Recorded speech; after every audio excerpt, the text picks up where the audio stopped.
Buenos días.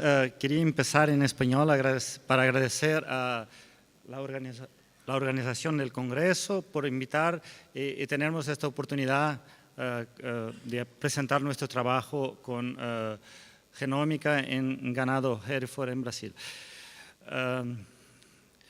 I'll speak in English. I thought most of you would not understand Portuguese, so and I think it'll be easier for me. So we've seen so far many examples and opportunities to use genomics and molecular information to improve cattle in different ways. What we're going to show here is the work that we've been doing with the Brazilian Hereford and I would say Braford too, because the white faces are worked together in Brazil, but I'll focus on the Hereford in this presentation.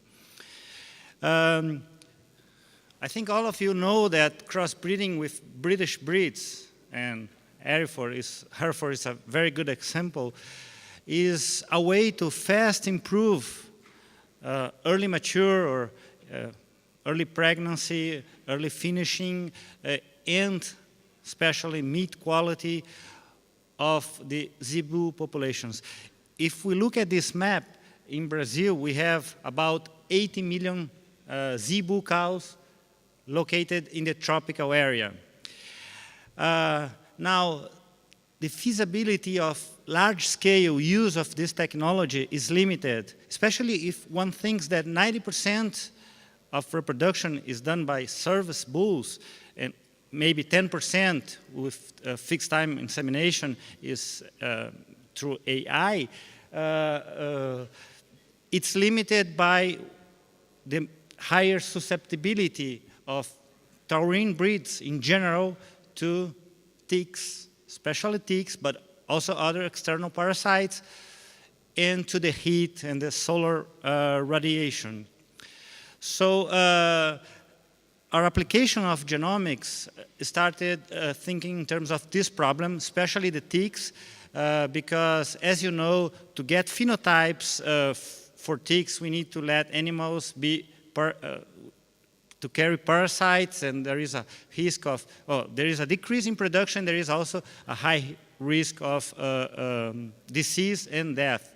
So this is a candidate trait because it's very difficult to measure in the traditional systems and in traditional evaluation programs. So we combined efforts from Embrapa, my institution, the Delta G Connection, which is a breeding group of Hereford and Braford breeders in Brazil. GenSys is their genetic consultants, and with the support of the Brazilian Hereford and Braford Association, we combine quantitative and molecular tools for selection of for tick resistance and other adaptation traits.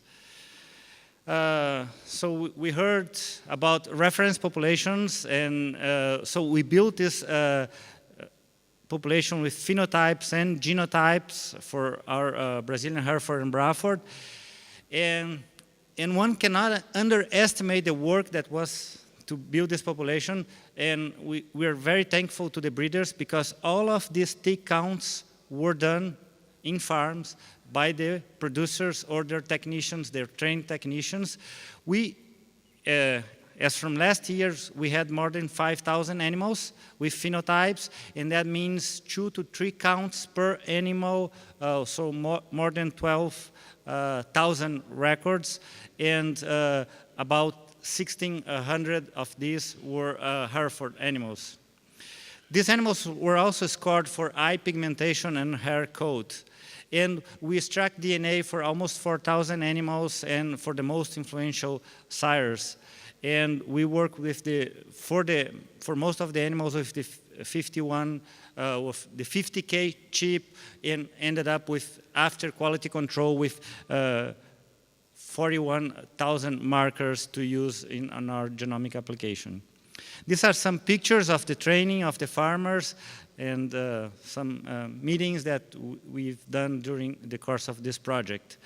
This is also the scores that the animals got. So from absent eye pigmentation to full pigmentation, and then also for hair coat in a scale also 1 to 3 from the sleek or very short hair animals, and to the ones that even in the summer carry winter-like coat. So not going to enter into the details of the methodology that was done previously by other researchers here, but here what we have is a comparison using traditional genetic evaluation and genomic evaluations. We compare several different methods to estimate marker effects and to combine this information. In our case, the single-step methodology that Nacho Aguilar just presented was the best option. So that's the results I'm presenting here. But we get, this is the traditional accuracy, and then this is with genomic information. So we get gains from 38 to 84%, and the most benefit was for tick resistance, and that's because of the effort in phenotyping the animals.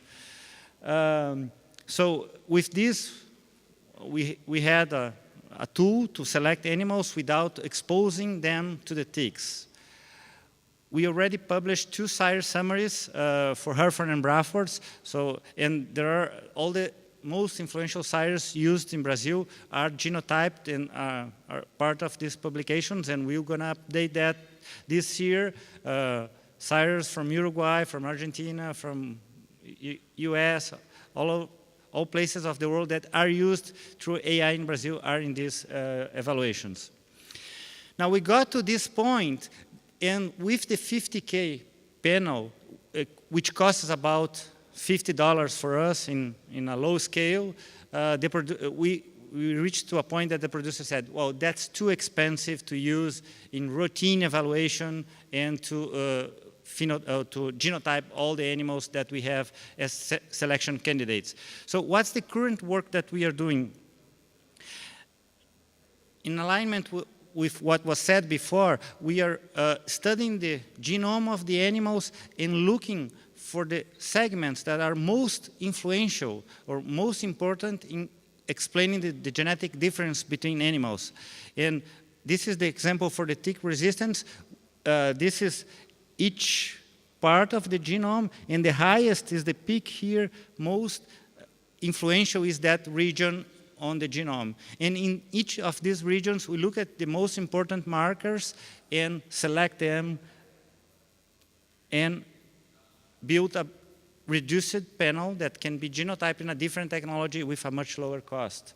So that was the goal of this work. So for example, for tick resistance, we reached 58 markers, and we'll see in the next slide what was the accuracy that we got. Here we have the 4 traits that I'm talking about: eye pigmentation, hair coat at weaning and yearling, and tick counts. And we had comparisons of 2 panels, the full panel with the 41,000 markers and the reduced panel for each trait. The panels are specific for each trait. And we use two methods, one that considers all the markers at the same time, but it selects the ones that are more influential in each cycle of the evaluation. And just using the reduced panels.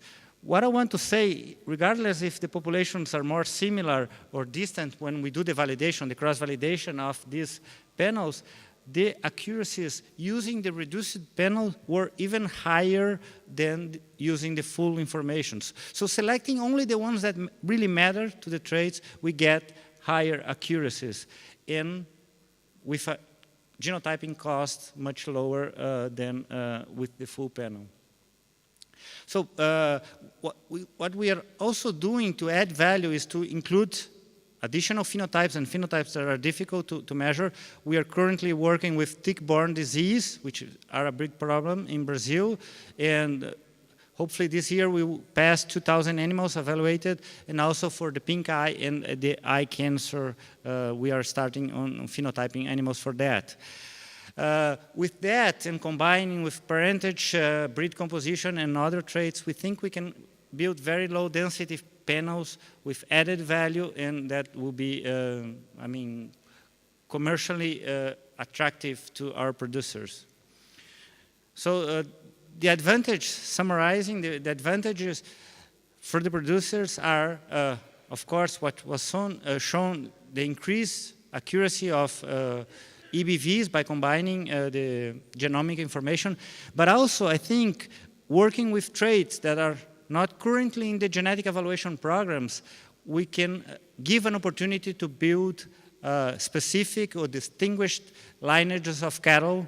For example, if a producer has a Hereford that is noticeably more resistant to ticks, you can have a big differential in the market, and that can be true for other traits, especially for the ones that are not currently evaluated. So that's, I think there is a big opportunity for reproduction to the disease resistance and other adaptation traits. Beef quality, I think, will come in the future, but currently in Brazil is not the main focus of our work.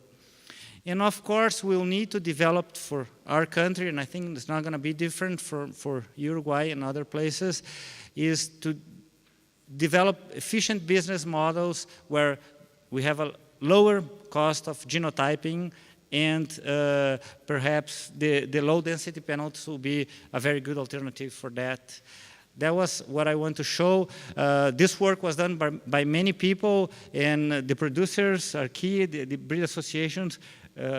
With Nacho, we work a lot on the methods, and also several students and the funding agencies. Thank you very much, and I'll be glad to discuss with you. I'll be here for until tomorrow, and then to share this information and discuss with you. Thank you very much for the opportunity.